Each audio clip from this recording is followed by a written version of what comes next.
All these Zoras look like fish. Ha. They're fishlians. I mean, there's some fishy people, man. They're like Hylians, but fish.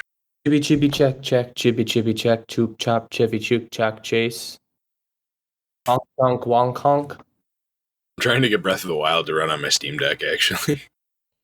Chibi chibi check check, chibi check, choop chop, chevy chook chock chase. Yeah? Honk, honk, You doing the wonk, Chevy honk. Chase sound check?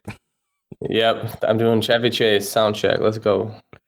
No, no, no, no, no, no, no, no, no, no, no. My Chevy sounds nice, check one. Chase it. I'm proud of the rap. Yeah. Okay. Sure, I don't remember. Set this up for podcasting, so I I can act don't like I'm remember, interacting man. with you, the co-hosts. Hey, Hi.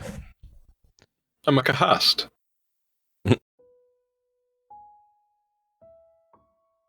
One of the audience favorite co-hosts, I'm sure. Aww. Definitely I hope so. top 3. I don't know. Craig's up there. doing better than Craig. We checked the ratings. We all scored above Craig. It's like people don't even know Craig's here or something.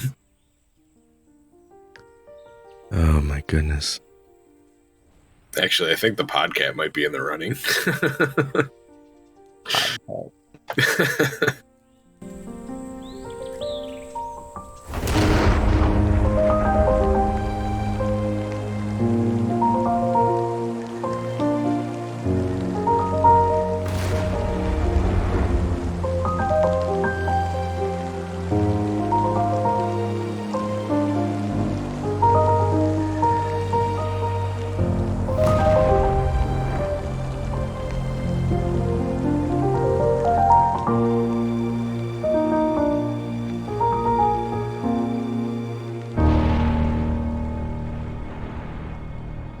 Welcome to the A4NB4Y podcast. Anthony here with the Breath of the Wild Special Spectacular. We are in, I believe, episode 3 of Breath of the Wild, and this one is going to be a downright water festival here. We are going to go to Zora's Domain and meet a divine beast. And as always, as I said before, my name is Tony Giggles, and I've been cooked al dente. And with me, as always, my 2 co-hosts. My name is Ryan Fonzie, and I've been cooked well done. It's a travesty.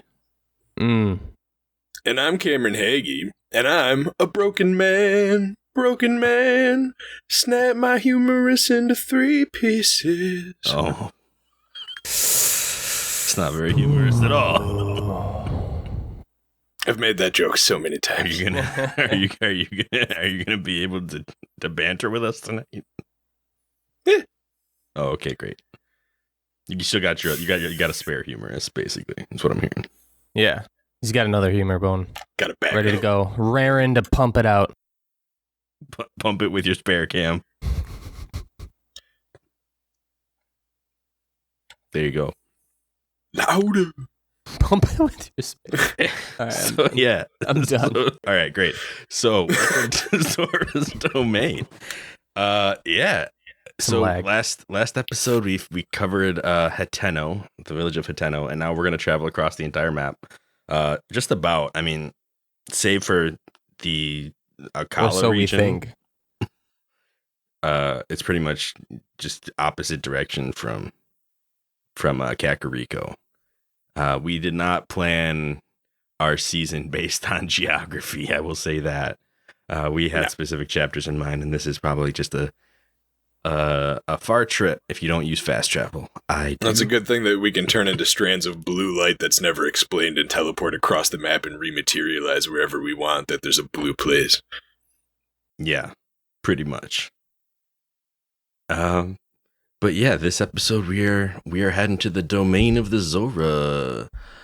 This I just always feel like is the first place I want to go. Like in terms of divine beasts, not only because of what the actual reward for it is, but also because it kind of seems like the game would lead you in that direction. There's a lot less barriers to the entryway to this place than there are to the other three, I will say. In terms of topography, when you jump off the Great Plateau to go over to Kakariko the first time, you pretty much bypass a straight shot up to Zora's domain. If you're tunnel visioned, if you just kind of look to the left on your way, you might just be like, oh, what's this swamp over here? Like, what's this marsh? And end up finding your way right to the domain. I think that's what actually happened the first time I played the game. Was I saw that path before going to Kakariko, and then almost immediately after, like when I was time to go to Divine Beast, I was like, hey, you know what? I want to go check out what that marsh is, and ended up going straight to Zora's domain without realizing what I was doing. So did you actually enter the domain like from the way you're like get to the domain from the way that you're supposed to? Yeah, I did. Okay. I did this time. I did the first time.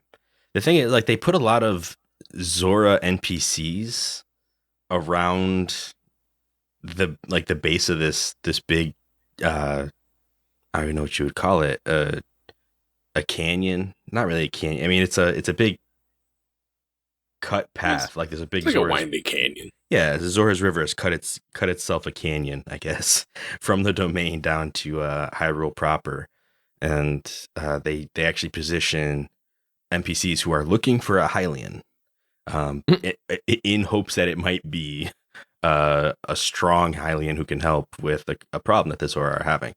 I think the first person I ran into was Lido.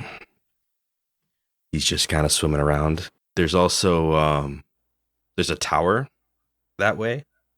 So if you're tower hunting, it's one of the easiest ones to get to, one of the easiest ones to climb. And up at the top is a Zora named Groove, who actually was that poor guy. That poor dude was like swimming around before the towers rose and ended up stuck on top of a tower. He was off on the mission for Sidon and just got stranded up on the top of a tower. So he still tries to tell him though. Yeah, he's like, Sidon, I found him. I found the alien. Yeah. He's like, oh, he's too far away. Can you go get him? Yeah, he's like, I would jump. Like, I keep thinking about jumping into the water below, but I'm too scared.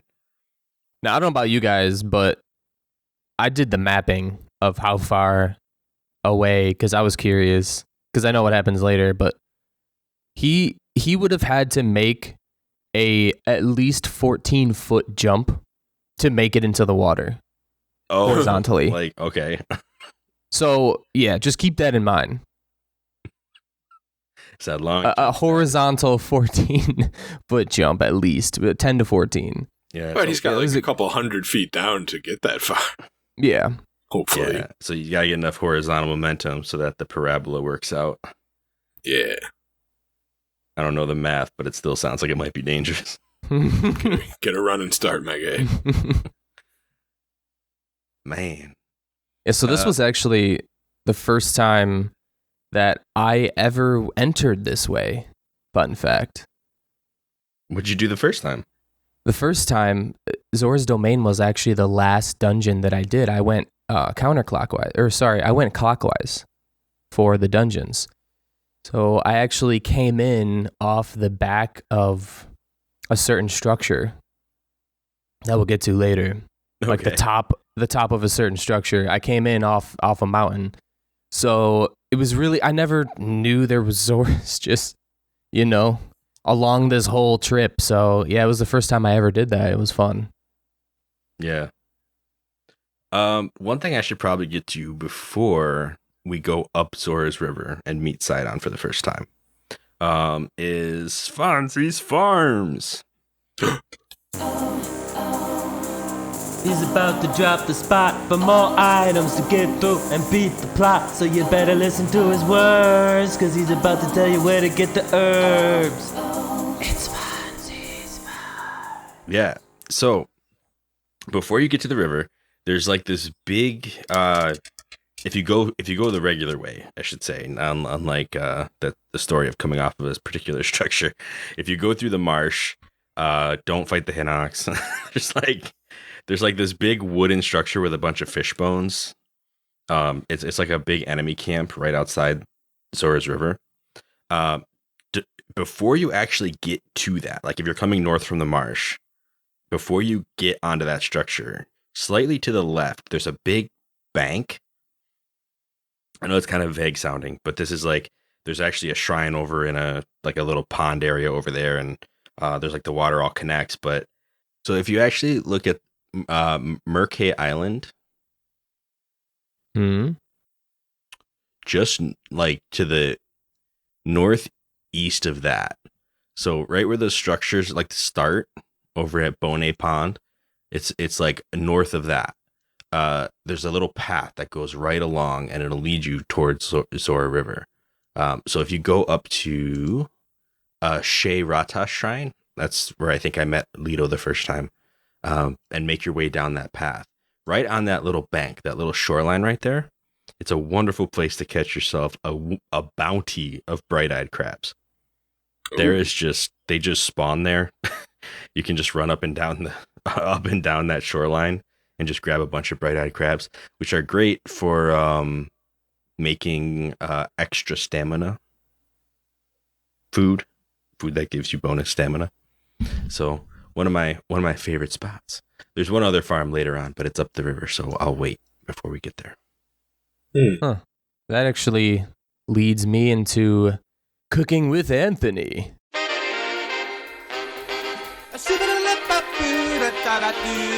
Cooking with Anthony. Oh, wow. All right. Yeah. Getting our segments right out the way. My dish actually involves stamina. So when you brought that up, I thought, heck yes. If you have ever made an enduring wild fried green, it is one of the most fantastic things that Link can have in his arsenal. Because if you make it with the full 5 ingredients that you can make it with, you will have about 3 stamina wheels full. Early game. Wow. Yeah. But the problem is the main ingredient, which can, like the best ingredient that gives you the best stamina wheel, the yellow stamina wheel increase, is Endura carrots. And they are so rare. There's only like 30 or 40 of them growing in the entirety of Hyrule, like wildly. So if you've ever been to a stable or you've ever been to the fairy fountain, which is like up past Kakariko, 5 Endura carrots gives you enduring fried wild greens. 3 stamina wheels. Best dish ever. You could fly to anywhere you want. You can run up the entire Zora's Domain path. You could do whatever you like. You can climb a mountain if you want. 3 stamina wheels. Like bonus ones? Like 3 yellow ones. Yeah, it was either like 2.5 or 3 on my dude. Wow. Okay. Yeah, that's a good dish. Yeah. But to make it the maximum, you have to do 5 Endura carrots. If you do you can make it with 1. It'll give you like a little sliver. Yeah. The minimum is 1, but it's a nice dish. It got me pretty far through Zora's Domain because of all the rain. Did you actually do climbing? I tried, yeah. You tried climbing. I did a little bit of climbing because I had enough climbing gear to make that make sense. Climbing gear, aside from helping you climb faster, actually makes it feasible sometimes to climb in the rain. Just one of the benefits. Without it, I think you can go 3 or 4 climbs before he slides. So what I would normally do is you let him get to 1, 2, 3, 4, and then you hit the button to jump, and then he'll slide and lose that jump. Yeah. And you can kind of slowly make your way up that way. If you have the full set of climbing gear, you can. It's he'll slide randomly between 6 and 9 climbs. So he actually can go a lot further before he slides, but he's slides. And he hits those 9. He hits those 6 really quick. He's 1, 2, 3, 4, 5, 6 instead of 1, 2, 3, 4. Yeah, it's a big speed difference when you have all of it equipped. Not even double upgraded yet. I'm gonna have to get me that. Yeah. So did both of you guys actually meet up with Sidon before you got into Zora's Domain? Because I kind of purposefully skipped meeting Sidon because I wanted to see what would happen if I got there without meeting him prior. and wasn't really disappointed. I did meet him. I'm trying to play the game exactly how it seems to want me to play it. So I know that Breath of the Wild, it's definitely open ended, and you can play it all kinds of different ways. Like you can get into this domain from different directions, as Anthony shared earlier. So you don't have to do any of this stuff. But I specifically went after the written experience, I guess. So yeah, I went and talked to him first. I'll get into what he says differently when we get to Zora's domain. Yeah. Okay. So after we talk to Leto and Groove, and we make our way over to the Inago Bridge, which is where we meet Prince Sidon for the first time. He has, most of these scenes, at least on our way up, are voice acted actually. And we meet him for the first time. He gives us a little spiel about how Zora's domain actually needs help right now, and that they need a strong Hylian. And they're hoping that you'd be able to help. I don't remember if he recognizes you as Link the hero yet. Because one thing we'll learn later is that Sidon was actually around during your first run before we entered the Resurrection Chamber. Sidon is even if only slightly, over 100 years old. But he looks like he's maybe like 25, 30, somewhere in there. Like he's just like a, I don't know. Like he just looks like a regular chill young adult. Yeah, like a young adult Zora. So sure acts like a young adult. Yeah, it's one of the things I tried to parse out while I was playing this part of the game was like how does age affect Zora differently than Hylian?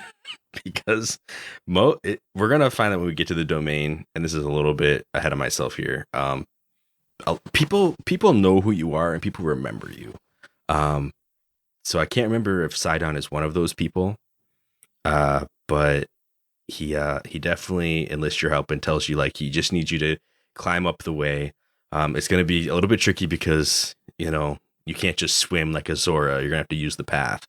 And he kind of gives you a warning. There's a lot of enemies that use electricity, so you probably want to figure out a way to deal with that. I think he even gives you like some kind of elixir that helps with shock resistance, which is a nice thing of him to do. It's not nearly enough. That would have been nice.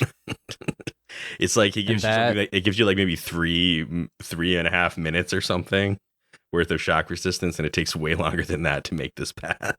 So he just gives you a little bit of help. It's more of the hint than it is the actual tool you need. Yeah, and that path on master mode was a gauntlet. Oh yeah, it was an absolute gauntlet. I mean, there were definitely a few times where I just relied on my sneak here and just didn't even engage. I was like, I'm just gonna walk around all these enemies as best I can, because it's raining everywhere, which actually helps mask your sound too. And doing that, I was able to make it without too many engagements. Once you get towards the end, you kind of can't help but get into a few fights, but at least for the first and final sections, I was able to just like either glide past things or sneak through the bushes around them. So I definitely did a little sneaking too, but I beat most of the enemies here. Got hit by a couple shock arrows, admittedly, but oh well. I think only 2 through the whole path, so it's not bad. I don't know about you guys, but if I get hit by anything from any of those Lizzophos, it's death. So this was a training thing for me. That it's shock enemies is just ridiculous. Right out the get-go. Yeah. And the ground's wet, so when the shock arrow hits the ground, there's a massive AoE explosion of electric damage that does the same amount of damage as if the arrow directly hit you. Yeah, and it makes you drop your items. Like if you're carrying a sword and shield, it makes you drop them, which can be really annoying. So yeah, that's why for the most part I didn't mess. There were a few, I remember there was one archer camp that I specifically took on and got decent amount of like payout for that, just in terms of arrows and weapons and stuff, because whenever you take out an archer, you typically get arrows for doing that, which is pretty nice. But yeah, one spot I wanted to call out on this passing, south of Rallis Pine, if you look at a map, this is like interactive for users at home. I might even just put a map up on the screen because we can do stuff like that now. South of Rallis Pond, a little bit. In fact, that'll be the one marker I actually talk about. If you look at Rallis Pond and just look straight south, there's the path over that little island that this gauntlet will take you through. And you'll actually see there's a way you can kind of veer off and go get this little treasure chest up on a hill.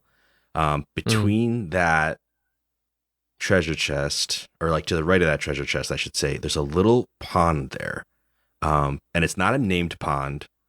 It's just a pond that I wanted to shout out because as it was raining, the frogs were out. And that pond alone had like 8 frogs in it when I came across it. Ooh. So this is a second mini farm. I want to say like 6 of them were tireless frogs. No, sorry. 6 of them were hot-footed frogs, and like 2 of them were tireless frogs. And tireless frogs only come out when it rains. So kind of a cool little spot for when it's raining to go grab some frogs if you're looking for frogs. They're one of my favorite things to catch in this game. I find getting a little froggy. But yeah, other than that, a lot of the Zolfos, some Moblins. Zolfos a lot of good weapons to pick up, though. Like the Zolfos have those tri-tip boomerangs, and there's a couple good spears to find along the way, too. Yeah. There was a Knight's Claymore just chilling up against a rock at some point I found. That was nice. Yeah, this was one of the first times we get a preview of what Zora weapons look like, because you can find silver spears and stuff like that. And what's cool about the Zora weapons is that they're not the highest damage, but they tend to be very durable compared to most other weapons. Whenever something is silver, you can kind of bet that it's going to last you a little bit longer than something else, even if it's not the most powerful weapon that you have, which is nice. I didn't notice that. Never did. And, you know, most of the item descriptions, I think, say something about how it being Zora crafted is the big deal, and that it's actually like more sturdy because of it. They're like the expert smiths, I guess, which is weird because there's no forge. Yeah, get those Gorons out of here. The Gorons are too rough and tumble, man. Their stuff is all it's just heavy. Like they don't really care about making things precise. Bulk. Yeah. But yeah, I mean, we make our way around this, and I'm gonna kind of just say that that's the deal. Anybody who's experienced this path knows it's like going through a rainforest of sadness and combat. So eventually we do. I mean, we meet up with Sidon halfway through. I think he appears on Ludo's crossing. Like there are a couple bridges that we go across. He'll pop up and be like, "You're doing great. It's just a little while further." Ludo's crossing specifically, I think he calls out to you, and then he's like, "Look out!" And then you get blindsided by a couple of moblins on the bridge or something like that. They're not too bad to deal with, but just funny that they have a little cinematic moment for it. And then eventually we get to the Great Zora Bridge where we can actually enter Zora's domain, which is over Ruto Lake, which is a cool callback. Which is over Ruto Lake. Yeah. Sorry, there's actually there's a signpost that I had found that talked about, it was one of the addendum Zora stone monuments, and it actually talks about a piece of armor that you can get, but it's all like smudged up and scratched up or worn down over the years. And it talks about how there's a piece of armor in a lake, but it's like blank TO Lake or something like that. And originally I thought it was Ruto Lake. And I went to Ruto Lake. Turns out it's not Ruto Lake. It's Toto Lake, which is actually north of Zora's domain because there's 2 different 4-letter TO lakes. So that was an interesting red herring for that. But isn't Toto one of the musicians in the band in Majora's Mask? I would not be surprised. This place is chock full of There's a Macau Lake and a Lulu Lake. Those were characters from Majora's Mask. I mean, Macau was the guitarist, and Lulu was the Zora who you had to go save her eggs from the eels and the pirates. Toto making me think of I bless the rains down in Zora's domain. Oh my goodness. Okay. There's the Veiled Falls, which is actually from the Minish Cap. There's a bunch of places like that around here. Ja Abu Ridge, which is a Jabu Jabu reference. Stuff like that. It's just everything. Everything is named after something from a different game. They have enough stuff to reference. Either that or just they come up with random names. Yeah. I think the fans definitely appreciate the callbacks. For sure. This is one of the most obviously connected places to other games. We'll get into this, but there's actually a Zora Stone Monuments quest to do. I didn't do it, but I have the page up that has all the inscriptions written out so that I can go through them.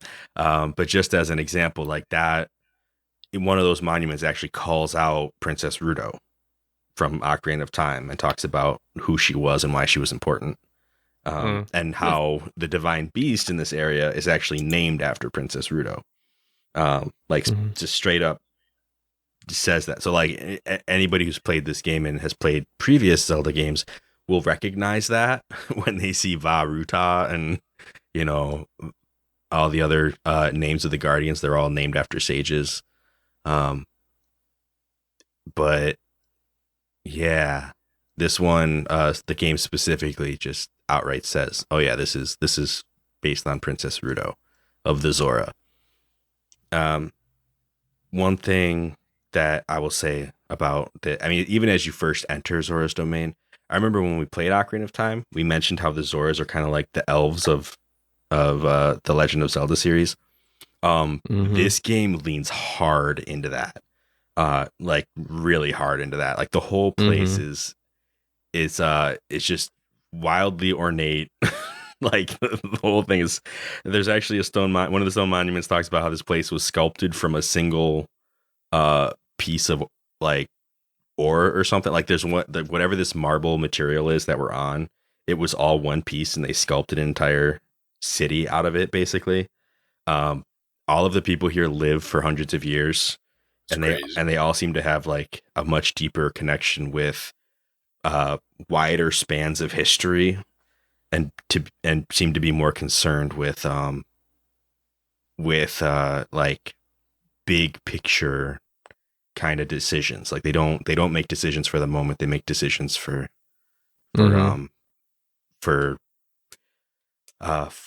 long-term implications, I guess. And they also have a slower like growth cycle. I know you mentioned they live for hundreds of years, but it's specifically mentioned that a Hylian will look older than. So like Zora doesn't just 1 through 20, they look like an adult and then they're an adult for 300 years. Like it takes them 80 years or something. I don't know if they mention exactly how many for them to actually even look like an adult. Yeah. And then there's also the fact that one of them really hates Hylians, which kind of plays into the whole elves kind of always hate humans in all the shows. Absolutely. There's definitely some Zora to Hylian racism going on in this area. And that's stereotyping, man. Yeah, it's actually a really interesting parallel to make. I mean, because like I said, like it really goes hard on the elven thing. But there's actually, they actually cite specific reasons why they're bitter with Hylians. And kind of it goes into that, but that's not going to be long after we enter here that we'll be talking about that stuff. So I guess without further ado, we might as well walk on into Zora's domain. I think Sidon is actually there to meet us when we get there. Not for Cam. Nope. I didn't get that cutscene with the moblins either. Yeah, he'll basically tell us that we're going to want to go and talk to the king to figure out what to do next. But on our way, we can run into a bunch of characters. I honestly, this is one of the hardest areas for me to keep track of who's who and what's what. But what I can do is name positions in the city. Like one of the first people you can run into is a guard. And I believe this is Gaddison. I could be wrong. And Gaddison actually remembers you. He's one of the people who does. Or I could be thinking of Riven. Oh no! Hold on. He was the one with the was it the son or daughter that was standing guard with them? Yeah. Yeah. So one of the guards is Zach Gaddison at the front. Do you remember? This is what I'm saying. Like, this is the challenge of this area because there's different guards, and I never remember like who's who. Here, you know what? It's Riven. Riven is the one. I actually have the video up over here of my own gameplay. Okay. So Riven is at the front, and he's a guard, and he actually remembers you. He remembers Link. He actually will be like, "Oh, it's me, Riven." It's like, "Oh, you probably don't remember because you lost all your memories." So anybody who's reintroducing themselves to you, it's coming along with the fact that you don't remember them. So Riven remembers you. I guess you guys like. I mean, Link having been part of like a royal guard in the day, like they were of kinship on some level, being that this guy is part of the Zora guard. He actually, like you said, he's there serving with his daughter as the other guard on the other side. And you can even ask her how old she is, and she's like, "That's rude to ask. Don't do that." Mm-hmm. which is kind of funny because I was asking myself that question everywhere I was in this place. Like, how old is this character? Because some of them are made to look elderly, some are made to look like regular adults, and some are children, obviously. And those are like the 3 levels that you have. You don't really have any adolescents. You don't have any, and you don't have anybody who's actually telling you how old they are. It's either they remember you, and that way you know that they're over 100 years old, or they don't remember you, and they're children. Like, that's kind of the 2 levels that you got. But I think even this guy's daughter doesn't know who you are. So maybe she wasn't born yet. So she might be less than 100, but still an adult. There's quite a few other characters, too, that don't really say anything to you or don't act like they remember you. Like the bed and breakfast owners don't really remember who you are at all. Don't mention anything. One of them does. One of them calls you Linky. Actually has a nickname for you. Was she the one out front, though? I think so. That because the dude in the back is just like, "Oh, hey, how's it going? It's nice to see a friendly face," and then just or something like that. But he doesn't acknowledge your existence. Oh, it's weird. Everywhere you go, I feel like most people will either say, "Oh, like you're a Hylian, aren't you?" and have that kind of conversation with you, from an unfamiliar standpoint. Or they will straight up be like, "Oh, it's you. Don't you remember me?" And they have to go through that whole disappointment of you not remembering a thing. But then our man Dento takes it a step further. What's our man Dento do? Our man Dento is the workshop guy. Oh. Isn't he? You guys talk to him? The angry man? Yeah, you kind of walk up to him and you're like, "Hey, how's it going?" He's like, "Do you have anything for me?" "No, I'll go." "If you don't have a trident, I don't want to talk to you." He doesn't got time for your stuff. Yeah. How'd you guys end up actually beating the shrine inside Zora's domain? What was that again? It was the one where it's like the big waterfall and all the rock balls falling, and then there's the one special ball at the top. Because I kind of got a little cheeky with it. There's I ended up locking all of the balls over to the right. I basically made a little cup out of like the wall that was already there, and then a couple of like ice pillars, and all the balls got trapped in that area. So then there was just the special one. Okay. And I basically pushed the special one off its thing, and then chased it down, froze it at the end, and knocked it over to where it needed to go. Okay. Yeah. So basically, I just found a way to condense all the other ones and get them out of the way, because they don't respawn unless they fall off the end. So if you can keep them all from doing that, then they'll just get stuck, and then you won't have to deal with any of that. At one point, all mine just got naturally stuck. Nice. The way I ended up solving it, though, is that I threw a bomb at it. If you stand, like when you're at the top, there's the metal pathways that kind of go down at the same angle as the waterfall on the like left and right side of it. So I stood to like the side where it's closest to where you have to actually get it in the receptacle, like where the receptacle is.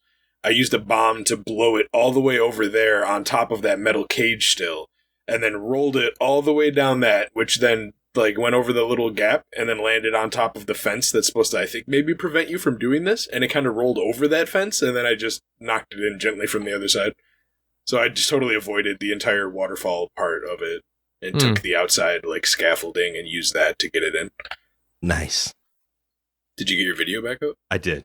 We're back and running. Woo. So speaking of back and running, back to what we were like Anthony was talking about, Dento. I actually remembered. I have the images of these characters up, and I remember. So there's, I will say there's maybe 4 elderly Zora. So Dento is one of them. And he's like probably the youngest of this group. And then there's Giotto, Capson, and Muzu, right? Muzu. Yeah. I mean, King Don't Dorothy forget is Segan. older too, but he's the king. We're going to talk about him in a minute. Capson is a priest. His name ends in son. That's a foreshadowing. But He's the one. So I might want to just keep note of that.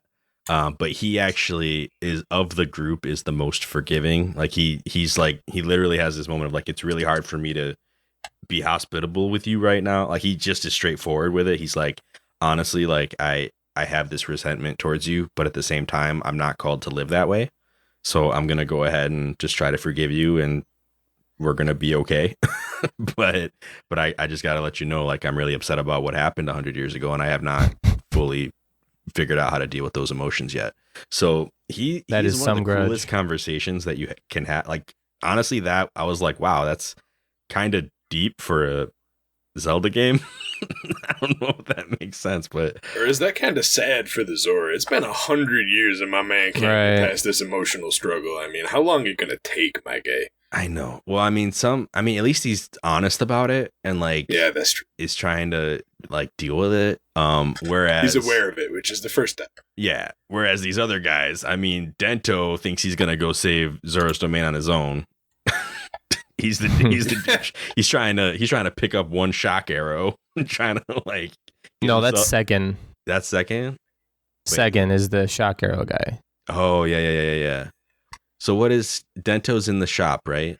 Dento's the workshop guy, yeah. But he's one of the dudes when you go talk to him, he's like, "Oh, you're the one who stole our princess." Right? Like he's one of those like, dudes who's just the Zora version of Rome over here trying to be the hero. Like, Link, get out of here. Yeah, Dento just doesn't like you when you first come to talk to him.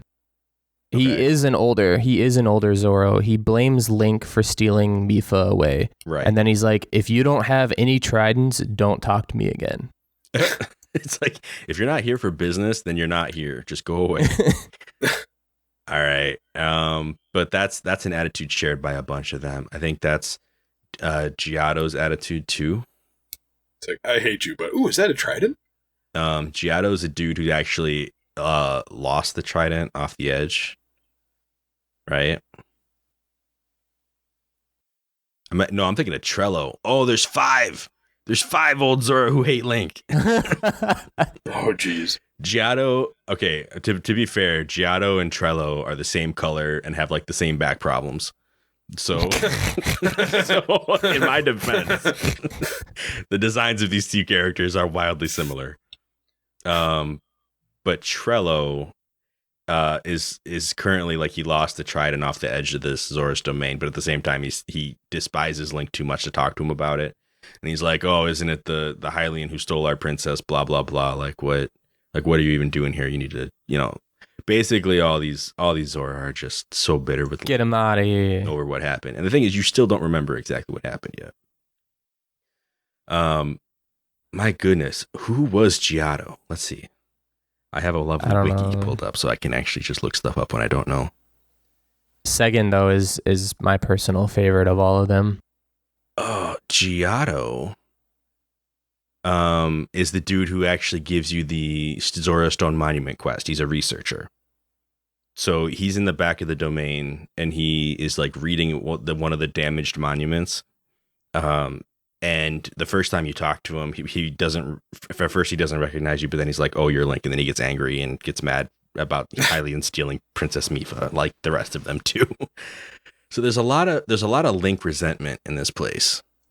But Segan is also elderly. So I'm guessing we're up to 6 now, and I just totally miscounted when I said 4 originally. there's a number of them. So yeah, we've talked about Dento, we've talked about Capson, we talked about Giotto and Trello. So yeah, I mean, we might as well talk about Segan. So Segan is the dude who's trying to save Zora's domain on his own and doesn't need no Hylian hero. Get him out of here. He can't touch anything electric, so he's trying to pick up like one shock arrow. And he's just like, you need to stay away. I need to train so that I can take on this divine beast. And you just pick up the arrow. He's like, hey, that's mine. He's like, how dare you? I needed that for my training. He's like, on second thought, this probably was foolish. I probably shouldn't be trying to do this right now. Oh, my goodness. He's trying to be the Sasuke of the Zora out here, just shocking himself until he can use electricity. Yeah. And the last one is Muzu, who is probably the most important one. Because he's like advisor to the king. And when we actually go to see King Dorfin, he's one of the main people we have to convince to let us help. And he is a grumpy old codger, let me tell you that. Yeah, I mean, he's kind of of all the Zora that despise Link, like he is the most vocal about it, the most influential Zora to have a say about it. He is the Zorification of these feelings. Exactly. So yeah, we make our way up to the king and we hear Prince Sidon's argument. Wait. Let me bump in here with what Sidon says if you walk up when he doesn't expect you to be here. Because he's not in the river. He's here. And you walk in and he says, the king isn't receiving visitors. I'll see you out immediately. Like, he is very rude. He goes, excuse me, the king is not seeing any guests. I'm going to see you out immediately. Like, leave now. And then all of a sudden he's like, wait, hold on. Are you a Hylian? Oh, please come in. And he's like, that's how fast it changes. He goes from, I'm going to see you out right now. Get out. No time for you. To, oh no, come in, please. We have all the time in the kid over here. Come on, buddy. Like, I mean, it is on a dime. Such a Sidon thing to do. Yeah. I didn't know he could be that rude, because if you never trigger that scene, you never see that rude side of him, I don't think, throughout the whole game. Yeah, no, he's super cordial. He's actually he has this little smile and wink with like a little sparkle in his teeth kind of thing that he does. He's just in fact, it's almost like he's advertising himself to you in terms of like, come help the Zora. It'll be an adventure. He was inspired by JoJo's Bizarre Adventure. Exactly. He actually has the voice too. I tried to, whenever he wasn't voice acted and I was streaming, I was voice acting for him, and I had to channel my inner JoJo to get it right, because he has like the slightest like English accent, and it just kind of like plays into that. He almost sounds like it could be the same voice actor, but I'm not sure. But did you guys know? Did you guys catch on to the naming conventions of the Zora yet? Well, I know Sidon is actually the name. It's actually a location that's listed in the Bible, but it's like a Middle Eastern city. That's it's actually like a shore city. It's known for having fishermen, being of like having fisheries. I think the name Sidon actually refers to that. Like the word itself translates roughly to like fishery or something like that. So I know that. I know like he's got a name that basically just calls out that he's a fish. But I mean, Dorfin, that sounds like dorsal fin, right? Yeah. Muzu, I think, is like a sushi. I don't know how they're all named, but I know a couple of them. So some of them have a musical backtone. So there's a kid named Key. There's La Flat. There's Clef from Treble Clef. Oh yeah. So a lot of them have musical conventions, and I was sprawling around, and then I found this. So King Dorfin, Do Re, and then Mipha, and then Zora is Zola. Oh wow. And then Sidon is Tido, but he's Sido. But I mean, I guess, I don't know, Japan. Well, so it's Do Re Mipha Sola Tido, the royal family. Okay. Wow. Yeah. That's actually really cool. Yeah. Yeah, I don't know that I would ever have caught that. but that's really cool. Which Good episode which is for I don't know about the other that's ones. a callback to Majora's Mask too, though, isn't it? Because it was like they were all musicians. Not that they had musical names, but like that was the whole point, is that they were connected to music. So that's really cool. And that's really weird how they connected that to Sidon as well, because that's straight up like you can look up the word Sidon, like meaning or translation or whatever, you know, just straight up like the first things you'll find is like, oh yeah, it's about fish.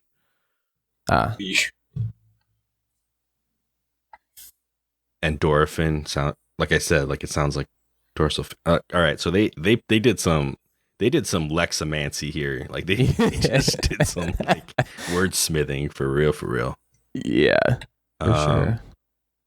Oh, there's Groove too. There's Groove. There is Groove. I forgot about Groove makes his way back here. He says he finally got the courage to jump off that tower. And so now he's obsessed with diving. So when you get here, he wants to see your true form, and you can only see someone's true form when they dive. He's like, when you get the ability to dive, come on back, or when you get the, you know, ability to. He basically said, you don't want to see it yet. He wants to wait until you have the right equipment, and then come back and show me your dive. So that was interesting. But yeah, so we make our way up to King Dorfin.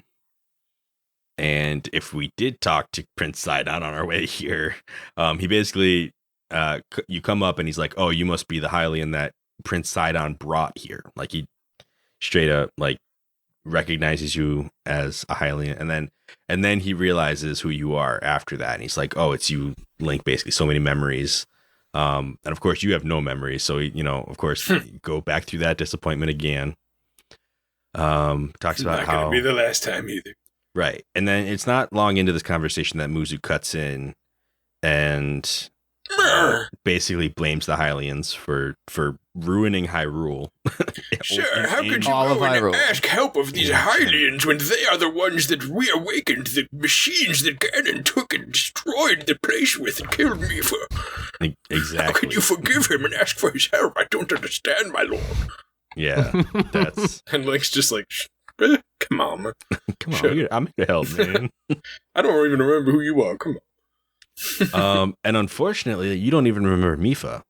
Like, that's something that Link is dealing with. Is like everyone's like mad about what happened to Mipha, and you're just kind of like, Mipha who? Like, what you mean?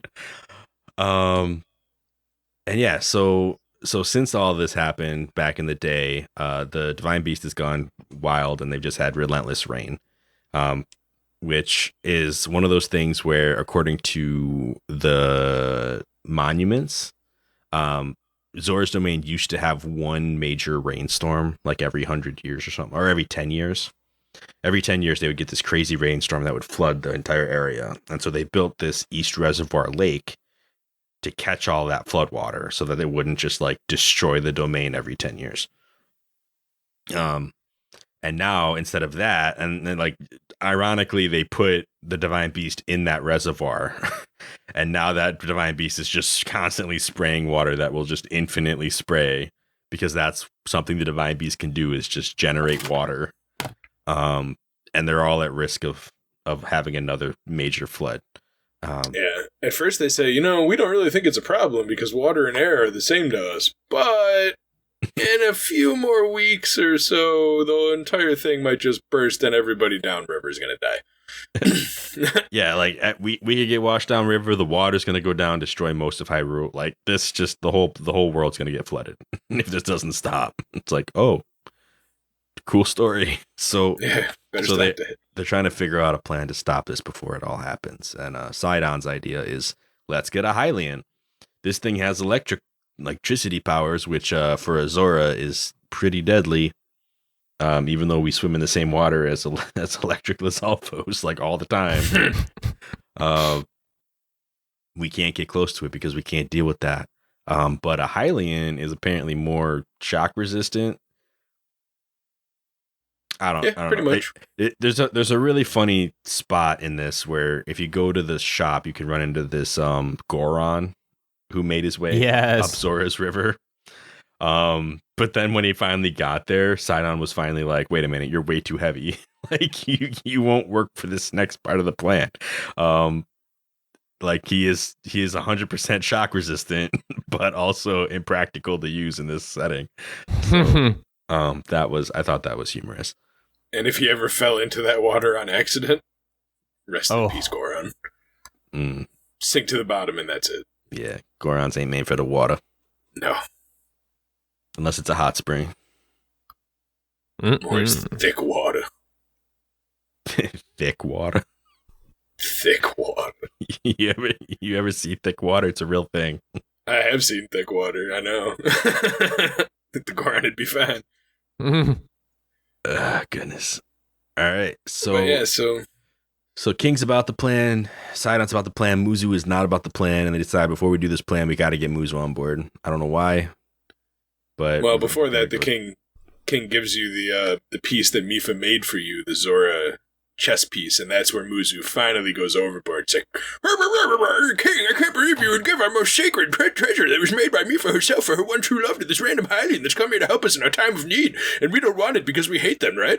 Yeah, no, I'm leaving. I don't understand. I'm gonna... And he's out. The Muzu so impressions are on point. I just want to stop. They are. Man, this is fantastic. Because this man... Clearly you had some passion playing that part and some feelings towards Muzu. You can just hear his voice in my head reading his dialogue and just how upset he's getting. Yeah. Just like pounding his foot into the ground. So we have to go chase Muzu down because he like storms out. He's all mad.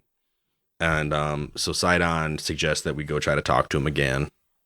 And we end up meeting him by a statue of Mipha. This statue was put up in her honor because, you know, she, I mean, as the story goes, she lost her life during the Great Calamity back in the day.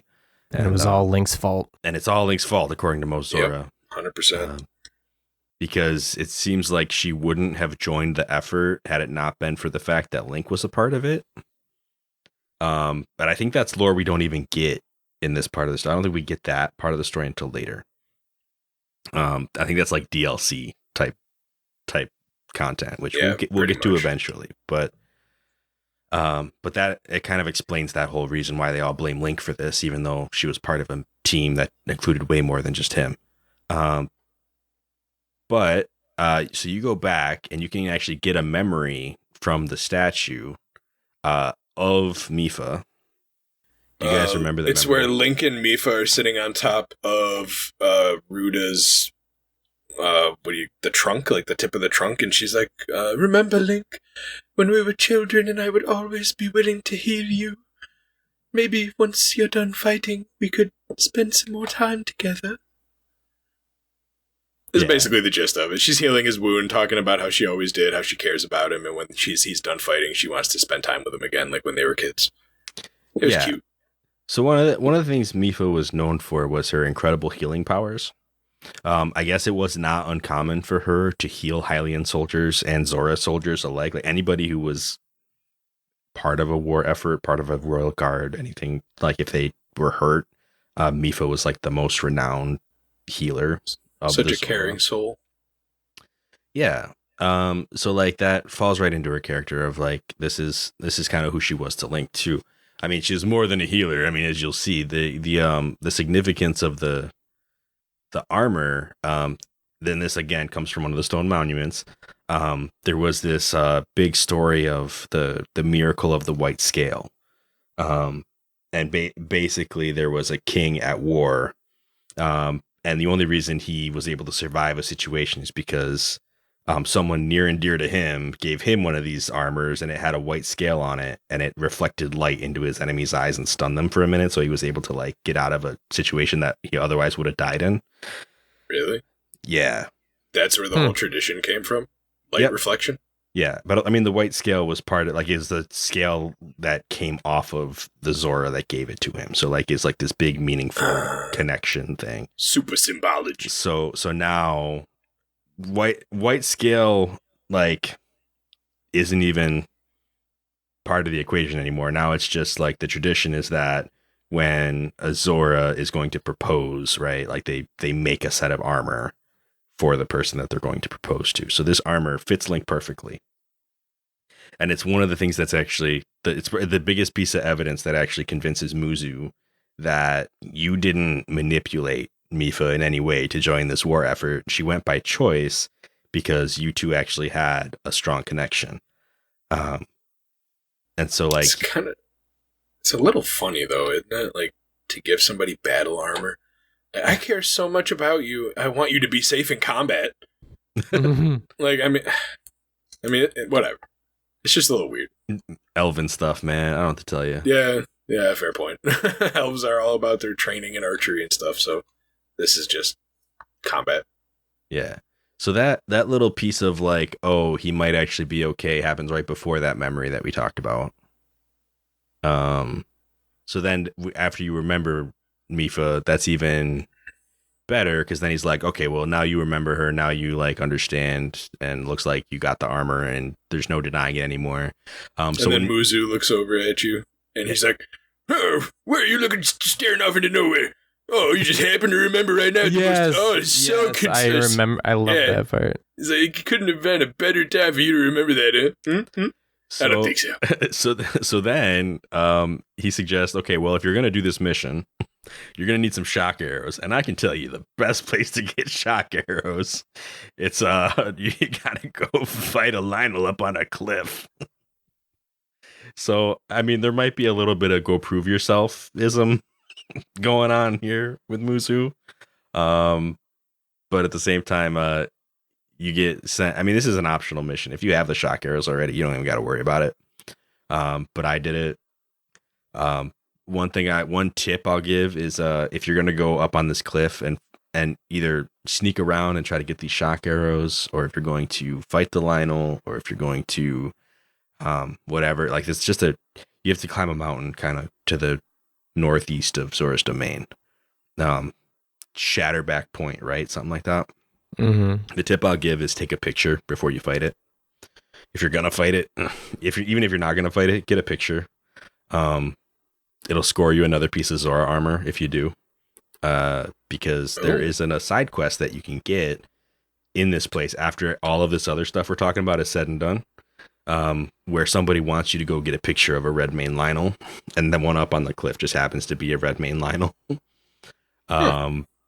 And if you do that, they will give you the pants, the Zora armor greaves. So, just a tip. If you haven't done this already. Yeah. So just another reason to go do this mission, because it just helps you in the long run. Also, if you do go up there, what's up?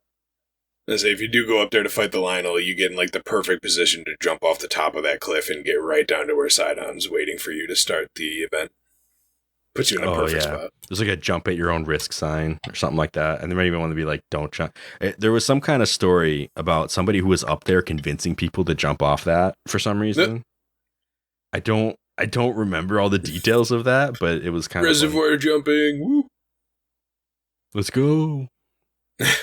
Yeah, since I used the amiibos, I already had probably like over 100 shock arrows.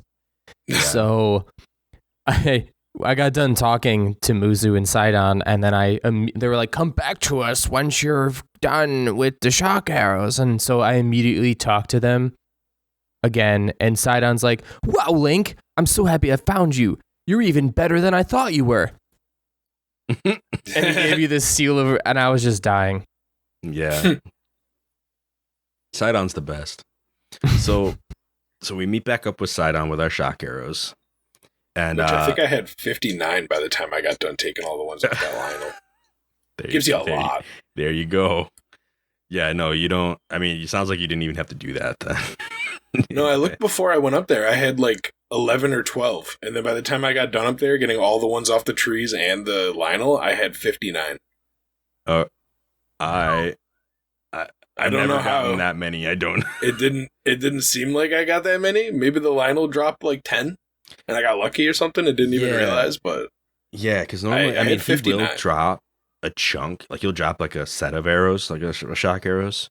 But I remember there's enough on the trees to get up to 20. Like if you started at 0, there's at least 20 just in the trees.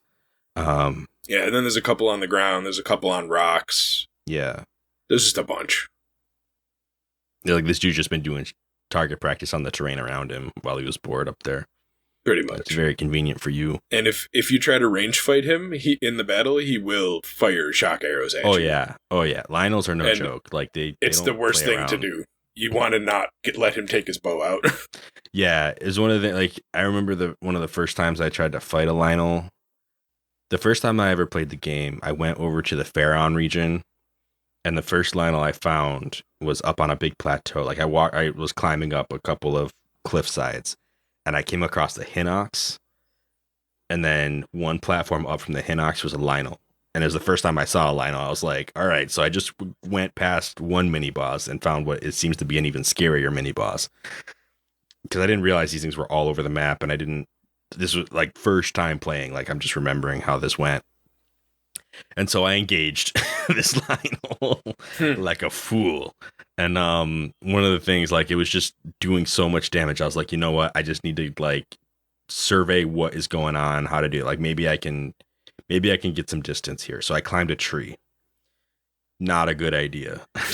The dude shot arrows into the sky, and I got orbital struck by shock arrows. And I was like, all right, I think I need to regroup and try again some other time. I have a story I want for this. I have an OG story from my first time playing. You reminded me of Foundry. My first run-in with the Lionel was the Coliseum, like right next to the plateau when you jump off. Is one of the first places I ever went when I started playing this game, and it's like really high-level enemies there. You got moblins that are multiple colors already, like straight off the bat, and at the bottom in the middle is a Lionel. And he did that orbital strike on me, except even worse, they went through like 3 layers of the Coliseum to hit me and finish me off because I was standing underneath something figuring, oh, they probably can't go through 5 layers of walls and floor. And the game's like, collision with these arrows, what is that? And it just shot right down to my character and killed me. I'm like, oh, okay. They'll collide when they're ready to collide, okay? Exactly. That Lionel can just transpose matter itself. Yeah, so if you think you can like hold a metal box above your head or something, stop those arrows through any means, you cannot. They will go through physical matter and hit you. It's great. There you go. Savage. So just don't let them get out their bow. Yeah, you wanna fight these things head on. You don't wanna. Even though it is kind of scary. Because they're big and they're out there and they're going like dark nuts. Basically. So yeah, so we get our arrows, we meet up with Sidon, and he's like, "Are you ready, son?" And you're like, "Yeah, boy." And then he's like, "Get on my back," and I'm like, "All right." So then we go riding off into the sunset to go fight this divine beast. And my dude has a motor, like he's basically like riding a skidoo, like just zipping around this pond, zooming. And he's like, so when we get up there, the thing's probably going to shoot some stuff at us, like some ice or whatever, and you gotta figure out how to break that, and then we're gonna get close, and you gotta shoot the red spots with your shock arrows. And I'm like, all right, bet. So we go flying up. I'm like, this is like the most intense thing ever. I get out my Cryonis so that when the ice blocks are floating towards me, I can just shatter them, like do the like that kind of deal. Because you can shoot them down with arrows if you want, but that's a waste of arrows. Lame. You have a rune that can do this job. Wait, what rune does it? Cryonis. Because it makes ice blocks, but it can also shatter ice blocks. Oh, I didn't even... Oh, right? No. What? Because this was my part where I ran out of arrows and had to shoot fire arrows at the blocks because I didn't know there was another way to destroy them. Yeah. Oh. However, this was something that I learned not when I played it the first time. Trust me, like I was listening to some other podcast and they mentioned this because when you're fighting the boss of this area, they also have ice blocks that you can shatter with Cryonis. And I remember when I heard that, I was like, are you serious? Like, you could just do that? How did I not know this? I shattered those things with Cryonis a totally different way by making one appear in the way of it. and then it collided with it. Yeah, you can do that too. However, I don't know if you guys knew this, but the second stage of this, where the ice blocks start trailing behind you in the water, you can just drop a bomb and explode it in the water behind you, and easy way to take those out. Oh, nice. I didn't know that one. I just did Cryonis on everything. Mm-hmm. But, yeah, so you can, like, shatter the ice. Sidon will get you real close. And then you can swim up the waterfall, because that's one of the things that the magic shirt that you got from Mipha can do, is it can let you swim up waterfalls. So you'll shoot up the waterfalls that are coming off of this divine beast, and it'll fly you up into the air, and then you just got to land one shock arrow into these big red glowing targets, basically. The first time I went up, I shot one drift, and like it went down immediately, which I was actually surprised about, because I was like, I do not remember this being this fast. And I glided over the other one and shot the second one, so I got two, like a twofer on my first go. And when I fell back down, I got back on Sidon, and he didn't seem to know that I got two. So he went to the other waterfall on the same side of the divine beast, and I went up again, and I'm like, what else is there to shoot? So I went and, like, you know, it has like red lights that aren't targets along its side. And then I ended up shooting a couple of shock arrows at it, just trying to figure out, like, am I supposed to shoot this? Am I supposed to shoot that? Like, why did Sidon bring me here? And I was like, he brought me here because I'm a step ahead of him, and he doesn't know that. So I went back down, got on him again, and he finally swam around to the other side, and we got the other two targets right away. And it was like the whole battle was maybe 45 seconds long. It was silly. You know, you might have been able to abuse that even more, and as soon as you popped up the second waterfall, you could have probably, like, glided over to the other side of him and just shot the other two with shock arrows and totally avoided the second part of the encounter whatsoever. So, because that's what speedrunners do. That they'll take extra stamina things, like Anthony's super stamina carrot stuff, and they'll go up and they'll shoot two, and then they'll glide to the other side and they'll shoot the other two, and they'll do it all in just one cycle.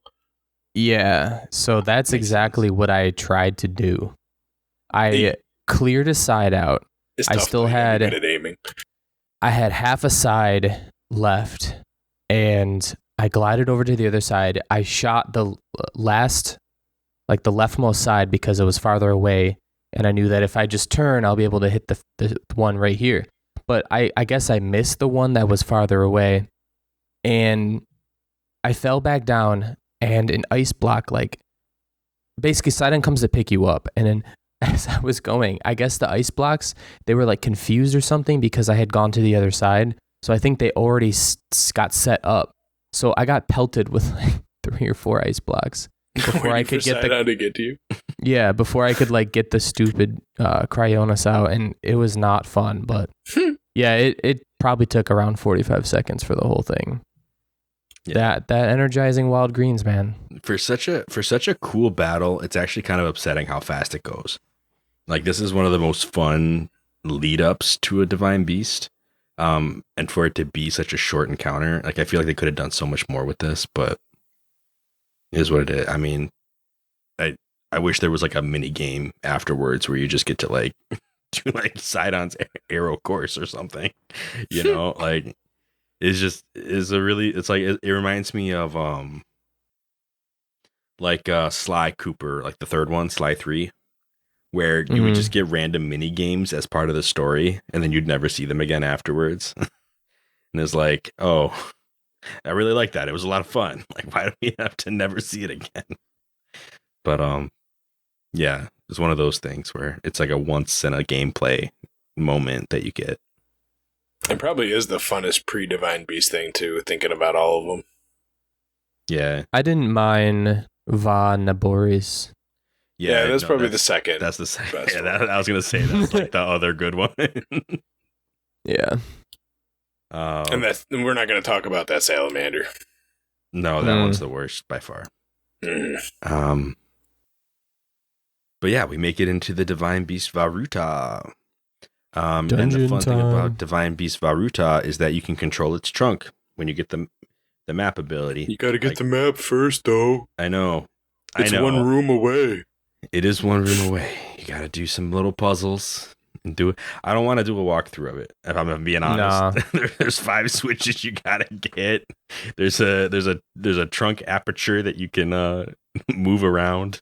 Then it is it just me or like where water gets sprayed on the map, and that's kind of like the main. There's just cool things you got to do. Like you got to get up on the trunk to get one, but then there's another one you got to jump off of the trunk when it's in a position above it in order to get into it. Yeah. So there's just a lot of cool things you got to know how to make the trunk get you to where you need to get, and also take advantage of the water to make things move and put out fire.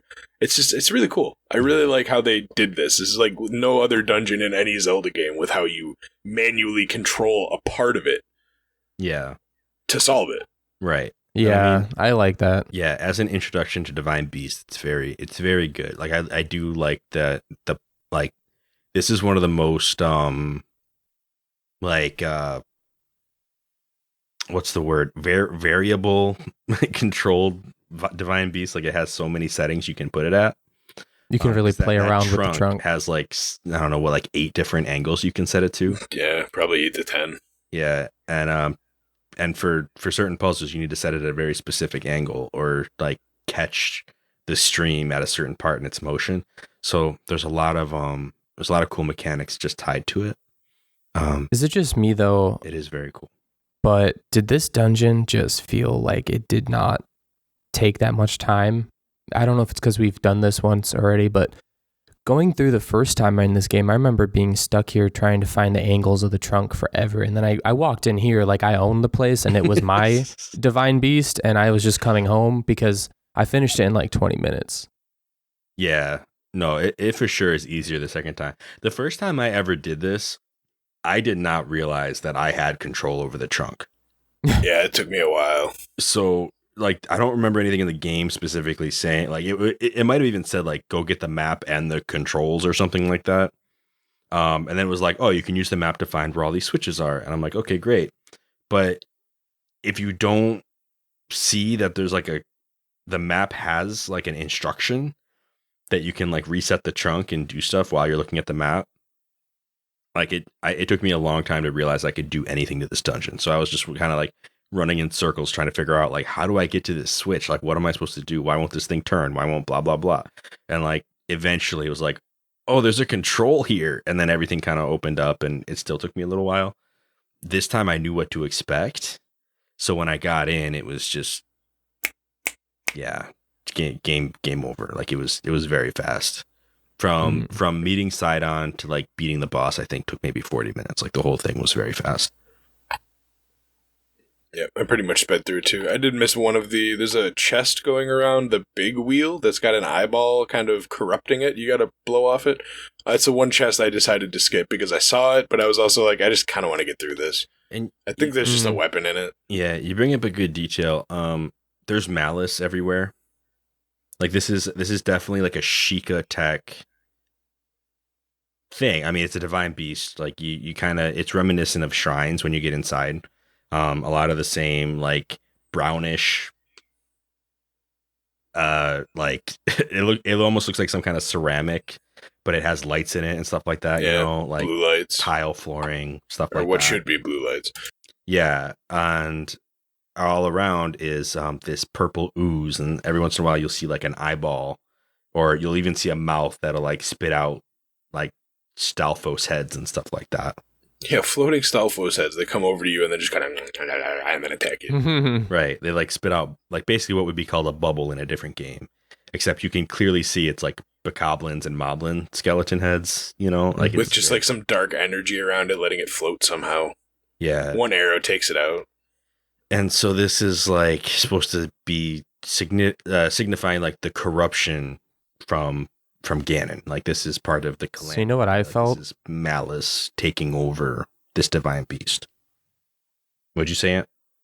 I felt like it reminded me of the evil that Ganon from Ocarina of Time spread around, like how he infected the Deku Tree and all the other regions with his evil, or his minions. Except in this game, it's malice because he's Yeah. Like a spirit, kind of. Somehow. Like a giant purple energy over Hyrule Castle. For sure. And the final thing that we come up to, I mean, once we go through and we clear out the malice that we need to, we hit these 5 water switches. blade. Yeah, we get to the final control center that we can like reactivate. And as we go to do it, we are confronted with Water Blight Ganon. Yeah, before we get there, didn't Mipha talk to us at all when we were in here? I'm pretty sure she said some things. Every stop along the way. Once you we never mentioned that, but sorry. So yeah, when we Link, there's 2 more control panels. she's the one who originally tells you to turn on the beast in the first place, like to go. It's new Navi. And then as you hit each switch, she'll tell you, like, she's the one who tells you about the map.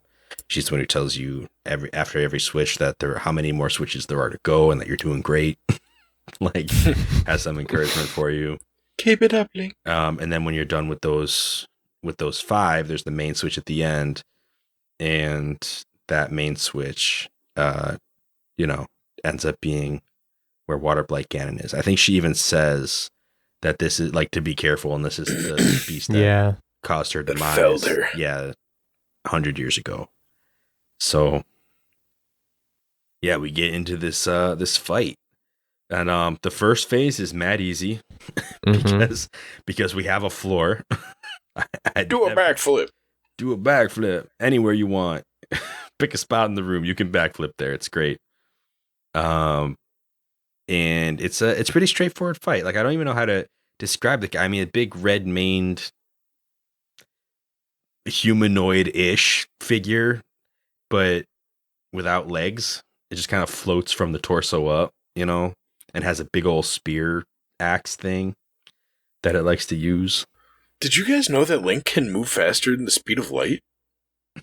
Because this is one of the few moments in the game where you can be so far away from the enemy that you're dodging, that when you dodge from the tip of his sword, when it's like he extends it and does a massive sweep, and if you're at the very tip of it and you do a backflip and you get that event and you hit the button, Link will, in an instant, be from like 20 to 40 feet away to right in his face, swinging immediately. Link just teleports over to him and starts attacking. That flurry rush is it's a superpower, man. Yeah, it really is. He channels his Superman speed for like a fraction of a second. He's like Shaggy showing off his Ultra Instinct just briefly. It's why it's his smash move in Smash Bros. Basically. Yeah. Yeah, so did you guys get hit at all in this fight? Yeah. I'm sure I did, yeah. Why? Yeah, so you would have died in master mode. Hey. He just I had fairies, kills you. You gotta eat that tough stuff, man. He kills you. Tough wild. I had armored mushroom on a stake or on a stick or something, and yeah, no, he kills you. I have 6 hearts. I feel like I'm doing all right with 6 hearts.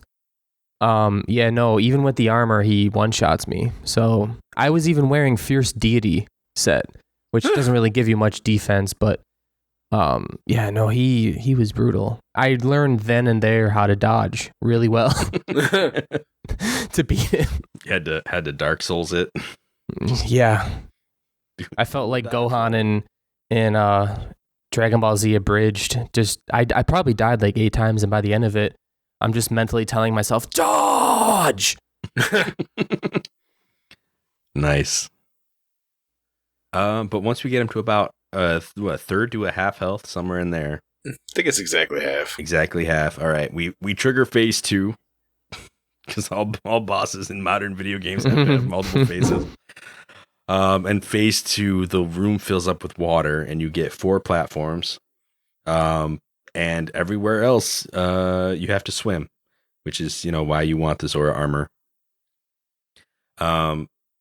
And for this part, I mean, there's different methods you can use. He'll send ice at you, and you can break it with the Cryonis. My favorite thing is to just try to shoot him in the eye so he falls down, and then go over to his platform and start swinging.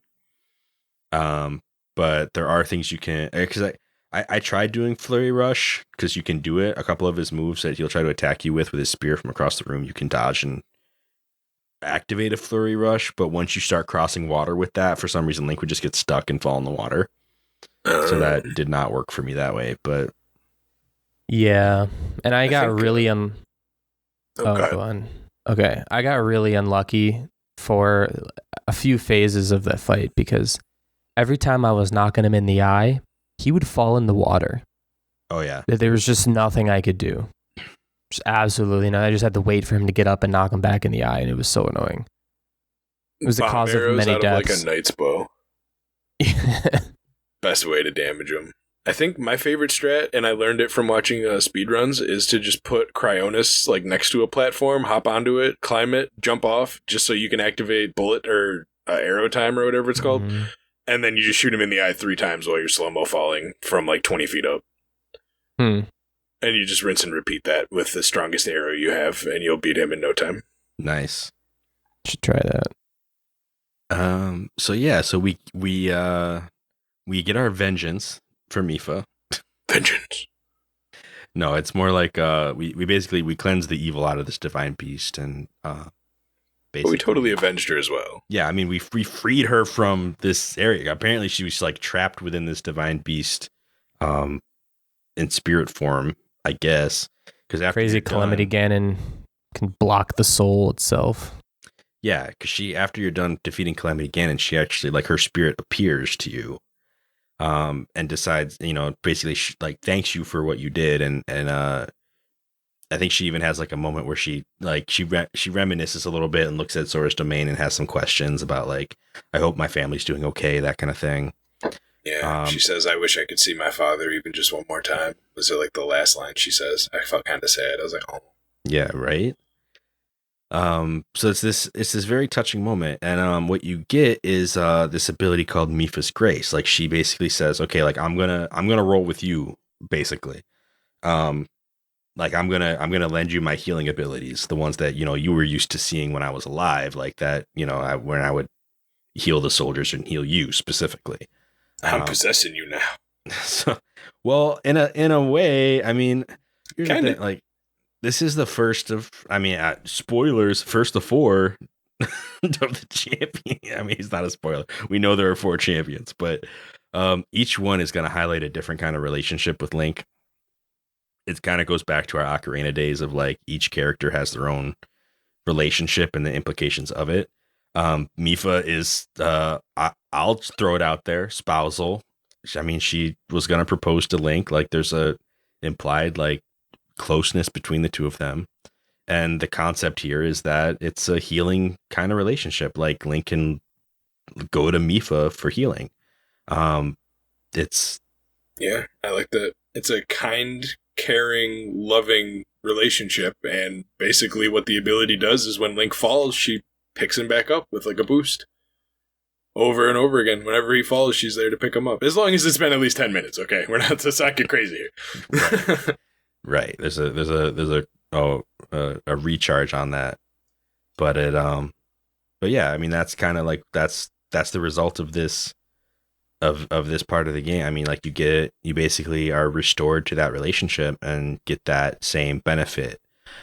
So it's a really cool symbolic thing. You kind of, I mean, even when you go back to the king, he's like, he's like, oh, like you did it. Like, you said, you stopped the divine beast. Like, this is amazing. Like, thank you for doing this for our people. And he's like, did you happen to see Mipha or find Mipha or whatever? And the response you actually get to say is that you're together now. You basically say Mipha and I are together now. Like, as in to explain to the king, oh yeah, like actually her spirit is going to help me with the rest of this journey. So kind of a weird lore point, but it's I think that it's really good. Like, it's really like poetically, like it's really nice. I think that when we get to the other champions, you'll see that they're all kind of familial relationships. And it's one of the cooler things about this game is that it has that undertone. But obviously we'll talk more about it when we get there.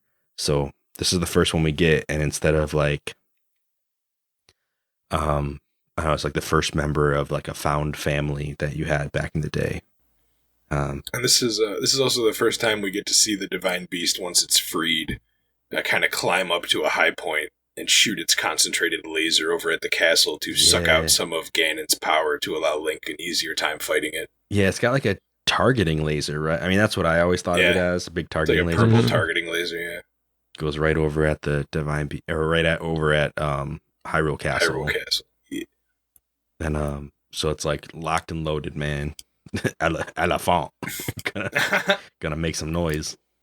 And unfortunately for me and Fonz, this is probably going to be the most useless of the graces or the divine beast abilities to get. However, I think for Anthony, this might be one of the best ones to get. I've already used it many times because many things one-shot me. I'm not gonna lie, I've used mine many times too. Specifically against like guardians, because they'll one-shot you if you don't time your parry right, and Mipha's always there to be like, you got this. Get back up. Pick your shield back up. Try again. I'm like, all right. Great. Round 2. So it's good stuff. I mean, now that we go back, most of the curmudgeons are friendly because you saved the day and you now have evidence of having, actually been friends with Mipha and not just been like the Hylian that stole her away. You have proven yourself. Yeah. So you can do some other side missions around this area. You can get, you can actually get the helmet. I think I had the helmet before I went to the Divine Beast, but you can get the helmet. You get the greaves to make the full Zora set. Each one does its own thing, which is kind of cool. Like the whole set will get you, like I think like the helmet gives you like a spin dash. Like when you go in the water, you can actually like have an attack for when you're swimming. And I think the greaves reduce the stamina that it takes to swim around, something like that, or reduces the stamina on dashes specifically. Like there's some. And then eventually, when we upgrade the whole set, it just flat out increases our swimming speed. I think, right? I think so. Yeah. So it's or it might be the other way around. It might be the legs or swimming speed, and then the stamina reduction is like when you get the set bonus. But I don't remember now how that all plays out. But they're all pretty worth it. Good. Oh, yeah, for sure. Like having this full set, whenever I know I'm going to be swimming, I just throw on the set and it just makes life a whole lot easier. It's the only armor that gives you any water buffs whatsoever in the game. Right. Which would make sense. Yeah. Zora armor, Zora tunics, they all tend to do that kind of thing.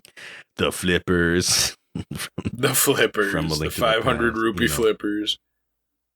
It's all culminated in this one set of armor. What up? Fairly certain the Vah Ruta headpiece gives you, I believe, the same effects as one of the Zora armors. It's either swim speed up or I think it's actually swim speed up. I don't think it's the waterfall thing. No, the waterfall thing you get from the shirt. Yeah, the chest piece. That's very specific to only that. Yeah. So they each give a different facet. I would think that the Ruto thing would increase like glide speed instead of swim speed. Glide speed? I mean, if such a thing. I mean, glide speed is a thing. If you watch speedruns and you see people shoot themselves at 1,000,000 miles an hour, you do keep all that speed the entire time you're gliding. But I don't think there's actually any buffs to it in the game itself to allow you to glide faster. But if there was, it should be on a Ruto piece, right? Because they're all about flying and speed. A Ruto? No, I said Vah Ruta. Oh. Yeah. But yeah, I just checked. I'm way off in left field. How's it going? Maybe someone will hit the ball over here someday. It's swim speed up. I just found it. Okay. I have it. I got it from the amiibo. Is that the greaves that give you the dash attack, or wait, what is it you're talking about? The Vah Ruta helmet. Oh, okay. Yeah. It's like a DLC item. No, it's in the game. You just need the amiibos to get it. I don't think I've ever actually used that. Yeah. Okay. I like the way it looks. It's just a little it's like a little mini Vah Ruta helmet. It's the whole ears and the long trunk. It looks ridiculous, but I love wearing it. It sounds great, actually. It is. I'll show you a picture of it. Okay. Sounds good. I'll try to throw one up on the video.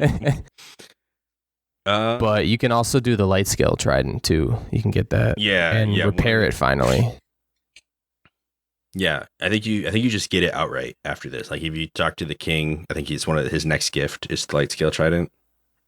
I might be thinking it might be from Sidon. I don't remember who actually gives it to you. Yeah, one of them. But this is significant again. Like going back to our memories thing, our stone tablets. One of them actually talks about the light scale trident. It was a gift to Mipha when she, like, it was basically a like she was born, and it was like a birthday present, right? So she had this light scale trident since the day she was born. And there's a whole story about after she passed away in the calamity. I guess her voice came from the trident or something, and basically said, like, me and this trident are one. So is like this big symbolic. I don't know if the story is like embellished at all on this monument, but it also says, I mean, I feel like it wasn't, because the description of the item says her spearmanship, although she excelled in healing, her spearmanship was in a class all of its own. So it would just further that. Like, the reason I don't love the idea of her and the light scale trident being one is because the thing can break. And then you have to go repair it. and also you and Mipha are one, kind of. So, like, it's like, okay, are you with me or are you with the trident? Like, what's going on here? And if I shatter the trident, like, what does that mean? So it's very challenging to think about, and I just don't like it for that reason. But technically, it's in the lore of the game. Like, she's one with the trident, she's one with you, and you just have to deal with that. So, so I think that's my hesitation there. But yeah, that's one of the monument texts that talks about the significance of the trident. Yeah. So there's some other cool lore around this area. I mean, there's a ceremonial trident. There's like a champion festival that where they use the ceremonial, which is like a replica of the light scale trident. And basically they throw it down a waterfall or something to. It's like a whole thing, okay? Like, it's just a ceremony that they do with this trident. They don't use the real one, they use the replica. And this story of the light scale trident, it drifted down Zora's River after the calamity, like after Mipha was killed in the calamity. And so as a part of the ceremony, they send this trident down. Well, not down the river, but down this waterfall, kind of to the west of Zora's domain is where they do this. And it's actually a shrine quest for you. Like, one of the kids sings about it, gives you the hint to go do it, and ends up being a shrine quest. You go and you do like a jump attack with the actual light scale trident. You do a jump attack from above, like you have to glide down off the waterfall, do a jump attack onto this little shrine platform, and it'll actually activate the shrine, and you can go do that. So that's pretty cool. I thought that was going to be some Zora armor. It was not.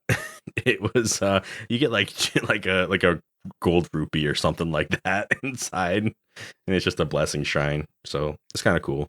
But that I think that's the last bit that I really wanted to talk about in terms of Zora's domain proper. But there are a couple of other cool monuments. Namely, there's a monument that talks about the dude who actually sculpted the monuments. There's the monument about Princess Ruta, just talks about how she was a sage that ended up helping the champion of her time defeat the darkness that was going to threaten Hyrule. And so they talk about how Vah Ruta was named in honor of that princess, which is pretty cool. Then there's a couple of stories that you can run into. One is of King Dorfin just like fighting a guardian that made its way to Zora's domain. What a boss. I know. I mean, one of the things that I thought was interesting about this story is that clearly not many guardians have made their way to Zora's domain, probably because it's all rainy and wet and not good for guardians. But one, I guess at some point did make it all the way up to the domain, and King Dorfin just took it on. Ended up getting a big old scar on his forehead, and that's that scar that you see when you meet him. That's from a guardian. There's another story about Prince Sidon taking on a giant Octorok. He actually got eaten by the Octorok and then speared his way back out of it. Which I remember that one. Which I guess isn't normal. Most of the time when a Zora gets eaten by a giant Octorok, that's game over. but Sidon was the only one to spear his way back out. So he's a beast. That was an interesting interesting little thing. And then these monuments is also where it talks about how the domain is made out of one giant piece of material, just kind of carved out of the stone. Which is interesting. I think there's a character in the domain named Franck. If I got that right. And Franck is trying to like repair part of it. So he asks you for luminous stones. And he ends up setting up like a diamond exchange where if you bring him 10 luminous stones, he'll basically give you a diamond each time. Diamonds are worth much more than luminous stones. So this is another way to make money if you want to do that. Luminous stones are everywhere and they glow at night. Like the rocks that you can mine them from glow at night. So they're easy to find. So that's a cool person to know. You also need diamonds to repair the light scale trident if you break it. So there's that. So yeah, I think that wraps it up in terms of what I found notable about this place. Do you guys have anything else you want to share before we wrap up this episode? Nope, not really. All right. Yeah, I feel like It's we really covered. wet here. It is. The rain does stop after you finish Vah Ruta, which is nice. I mean, it still rains every once in a while, like everywhere else in Hyrule, but it's nice to see the place without the rain. Oh, I guess there's one thing I could add. At the top of, I don't know if it's the first or the second waterfall that you take when you're going up to fight the Lionel, like the easy way to get up that mountain by going up the waterfalls. There's a lake up there that's got some ruins in it, and there's a chest in that lake with the ruins that gives you a piece of, I think, the Phantom Ganon armor. If that's something anyone's interested in. I think that's actually That's DLC. yeah, like an EX mission or something. Yeah, it is. From a stable, and you just like found it. Nice. Like, I don't need stable books. I know where they are. Yeah, I still got to do all those EX missions and go get all the. I didn't the find fun it stuff. this time. I just remember that's where it is because I had looked for a while my original time playing. Gotcha. It must feel good though to just find something that cool just randomly. You're just walking through, found a cave, like, oh look, Ganon armor. Ching. Yeah, I mean, I think one of the hardest things about cool armor is that a lot of times you need star fragments to actually upgrade it, and that always kills me. How often am I going to see a star fragment? I think I've gotten one this game so far, maybe two. I might have gotten 2 or 3 the entire time I played the original time. Yeah, Gotta look for them. I don't really look for them. yeah. Well, yeah, you're not really supposed to. I mean, you're supposed to just like be wandering around at night and just see one fall from the sky and be like, oh, I guess we're going there now. It's like an ultimate detraction from whatever it was you were doing. But yeah. What's up?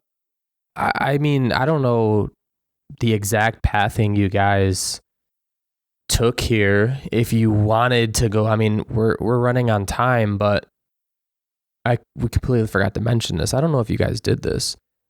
I actually met a dragon on my way to Zora's domain. Nope. Did you guys not? No dragons No? here. What color I might have was went a little. It was the Lanayru dragon. I think the dragons have different spawn points in Master Mode, actually. No, rewind. You said the Nehru dragon? Yeah, so It was blue. yeah, it was in. Let me get a map up here so I know exactly. The thing about that, did you free the Nehru dragon already? Yeah. Oh, see, no, she would never appear for us because we haven't done that yet, I don't think. I mean, I haven't. No. Yeah, so it's So that dragon will be there, but not until after you've done the challenge. if you go from Heteno, which is where I ended up leaving. So from Heteno, you just go straight north. You'll actually over encompass Mount Lanayru, which is where the dragon was roosting, which is how I did that. Gotcha. Yeah, no, I didn't go that way. I went. I back. fast traveled to the closest place and went from there. Well, considering I still don't have the Kakariko Shrine yet, I couldn't very well fast travel. So that was my closest route of engagement was jumping off the mountain at Heteno. Okay. I mean, that is one of the cooler missions, and we actually have an episode that's going to be for that later on coming up. Oh, we do. Maybe not coming up soon, but eventually we'll get there. What we're doing next, like actual for the next episode, we'll be going to Llewellyn village, doing the stuff there, and then going to Eventide Island. Eventide Island is actually pretty fun. Is that the island that you lose all your stuff on? Yeah, it is the island that you lose all your stuff on. I hate that island. But it's kind of like its own special annoying. dungeon, so I love it. But yeah, that'll be for next time. As of recording this, I mean, not now, but about an hour ago, because it's 1 a.m. now, but it was National Video Game Day. So everyone happy belated National Video Game Day. Hey. And then what's the other thing? There's a Nintendo Direct that's going to be airing tomorrow. So y'all want to see that? Maybe we can record a bonus episode about it or something. We'll figure something out, I'm sure. Breath of the Wild news. It's supposed to be 40 minutes worth of information, mainly focusing on games coming out this winter. So I say that now, time of recording. I mean, this episode's not going to air until 2 weeks after that Direct. So anybody listening to this now, just know that we planned to see it, but we didn't talk about it this episode because we recorded a day before. So yeah, just unfortunate timing with that. But yeah, well, other than that, I think we are good to wrap up. So yeah, thank you everybody for listening. This has been A for No, B for Yes. And this was our Zora's Domain episode. Thank you for listening. We will catch you again next week when we take on Llewellyn Village and Eventide Island. If you want to look in, contact us or look into some of our other medias, you can find us on Facebook Gaming. You can find us Twitter, Instagram, all those things. Or you can just go to our website and find all the links to all those areas. So definitely reach out. Let us know what your takes on the game were, and we will read them on episode. Otherwise, feel free to share us with a friend. It's the best way for our episodes to get out and about. And yeah, we will catch you on the next episode of A for No, B for Yes. I can't believe this, Your Majesty. Did you get all that?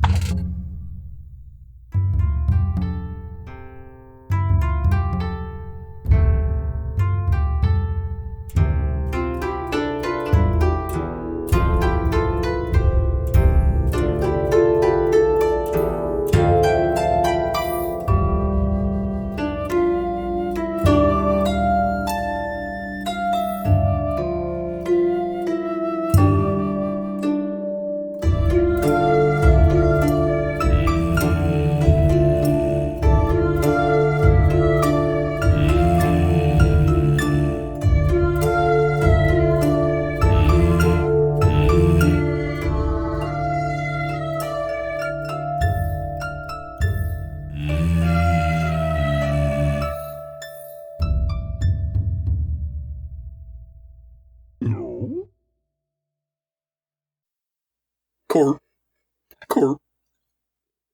Magic Court.